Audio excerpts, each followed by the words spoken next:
आंखें मूंद कर जब इस बारिश को महसूस करता हूँ तो ऐसा लगता है जैसे उसने मेरा हाथ थाम रखा है। इस सन्नाटे में भी ऐसा लगता है मानो वो मुझे बुला रही है, मुझे आवाज दे रही है, मुझे पुकार रही है। मेरा नाम अजहर महमूद है। मुझसे जिंदगी में सिर्फ एक गलती हो गई कि मैंने एक हिंदू लड़की से प्यार कर लिया। उसका नाम आस्था था। मैंने अपनी जिंदगी में इतना प्यार शायद कभी किसी से नहीं किया था जितना कि आस्था को करता था।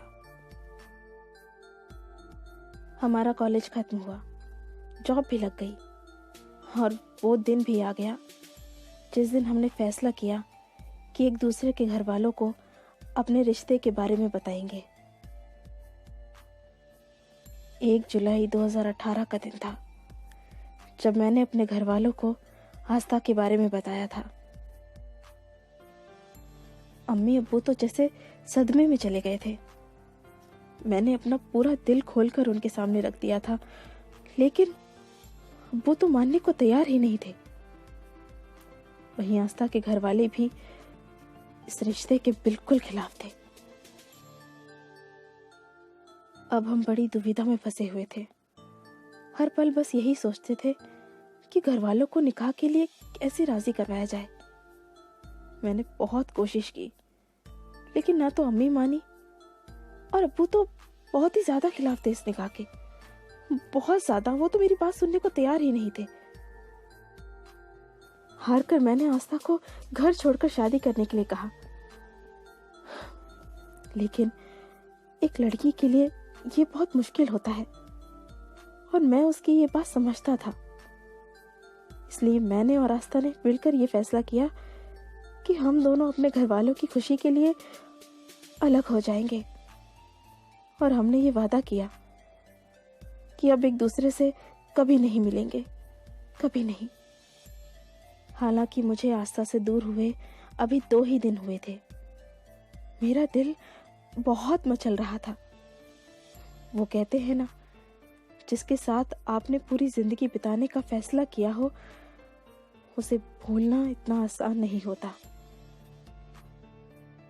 बस आस्था की बातें, उसका चेहरा, उसकी मुस्कुराहट हर समय मुझे याद आती थी। लेकिन करता भी क्या? माँ बाप की इज्जत और उनकी जिद के आगे मैं हार चुका था।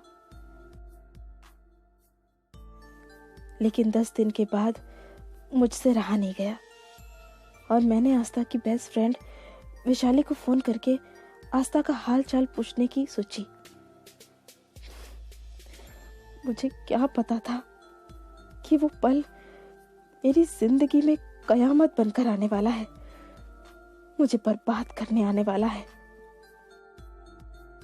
मैंने वैशाली को फोन किया और कहा, वैशाली, आस्था। मेरा इतना ही कहना था कि वैशाली ने कहा, आस्था भी इस दुनिया में नहीं रही। आज शाम को उसका अंतिम संस्कार है। आखिरी बार उसे देखने जरूर जाना। ये सुनकर जैसे मेरी पूरी जिंदगी थम गई थी और शायद आज भी थमी पड़ी है। सफेद चादर में मैं आस्था का चेहरा नहीं भूल पा रहा हूँ। मुझे वैशाली ने बताया कि तुम्हारे बिना उसे जिंदगी जीना एक बोझ लग रहा था और अपने माँ बाप के खिलाफ जाने की वो सोच नहीं सकती थी।